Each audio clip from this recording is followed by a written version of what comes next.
Merry Christmas, everybody. My name is Chris Pavla, and every day this December, we're counting down with the 25 things Jesus says about Christmas to see how it changes the way you and I celebrate the season when we go straight to the source. Now, come January, you and I might think that credit card companies are evil, but as we'll see in number 23 of our countdown, today's credit card companies have nothing on tax collectors in the first century. In fact, the more you look at the history of it, the more you realize that tax collectors were basically sanctioned extortion. So as you can imagine, when Jesus and his entourage accepted an invitation of a tax collector to go have dinner at his house, it was pretty scandalous. It was one thing to interact with the tax collector, but to have dinner with him was a sign of intimacy and even endorsement. And Jesus hears these naysayers and critics and responds to them with number 23 in our countdown when he tells them, "The Son of Man has come to seek and save the lost." Now, if you're not a Christian, you've heard this word lost before, and sometimes Christians will use that word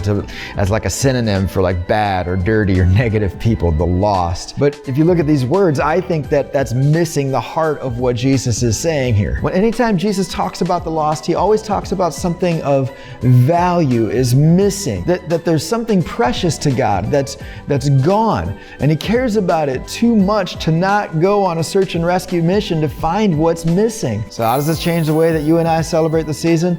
Well, you may not think of yourself as lost, and that's fine, I get that. But sometime in the next few weeks, when you are reunited with a long lost loved one and you wrap your arms around their neck and the hallways are echoing with laughter, in that moment right there, just stop and take note of what it feels like to be reunited with a long lost loved one. Now, that's not all that Jesus says about Christmas. He says a whole lot more. In fact, that's why we've got a playlist over here of the other daily videos talking about the 25 things that Jesus says about Christmas.